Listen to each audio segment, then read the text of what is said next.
Chinese cuisine has become popular in many parts of the world, and although often adapting to local palates, still remains a favorite social food experience.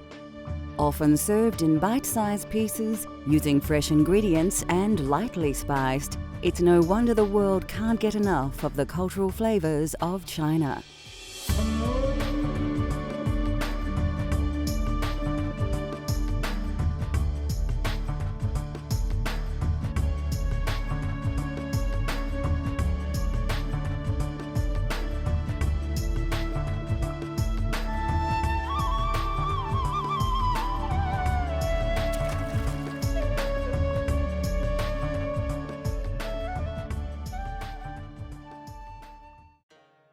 A country that features various geographical regions from mountains to grassland, the food of China is very much influenced by location and local produce, resulting in a variety of dining styles and flavors.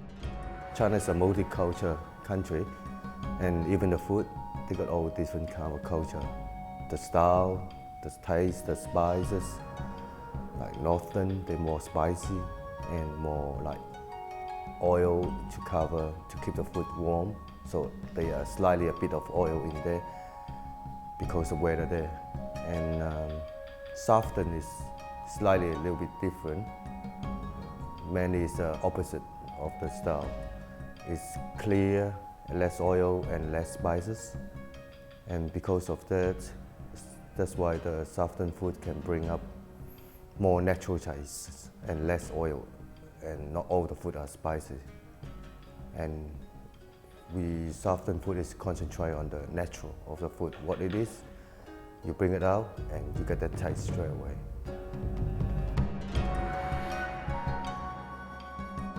Originally from Hong Kong, XO sauce is a very versatile condiment that will bring out the Chinese flavor of most foods.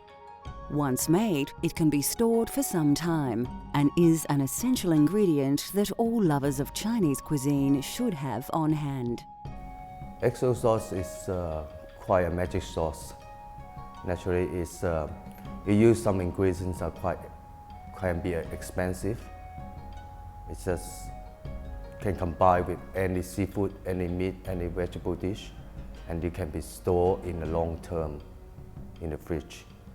That's why it brings a very rich taste and all the texture, and they got so many different steps to make the XO sauce in the beginning, but afterward, you love it.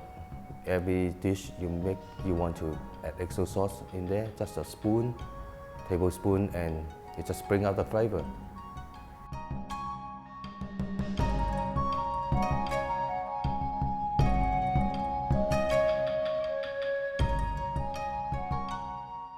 It will take a little time to make the perfect XO sauce, but it is well worth it. You'll need several ingredients, some of which may only be available from selected Asian grocers.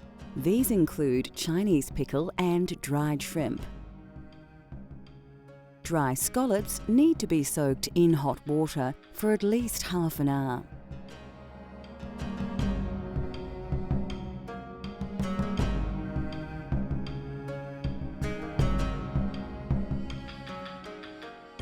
Garlic, red and brown onions, and bird's eye chilies are the other ingredients.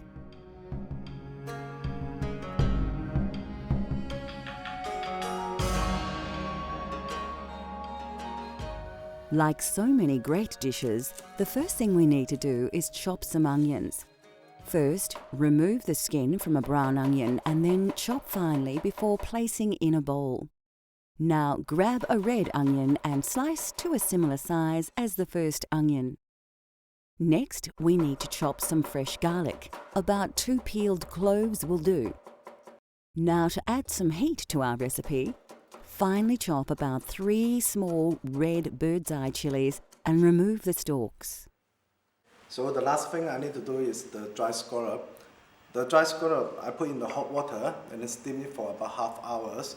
After I've done that, the dry scallop will become well cooked and easy to pull apart, so it's ready to cook. Once you've prepared your ingredients, you can begin to cook. Heat your wok to a moderate temperature and then scoop about a ladle of oil into the pan. Once the oil has heated up, place a handful of softened scallops and allow them to cook for about 2 minutes, stirring well all the time.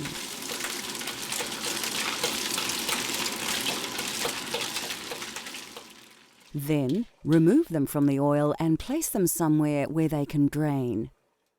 Grab a handful of Chinese pickle and add this to the oil.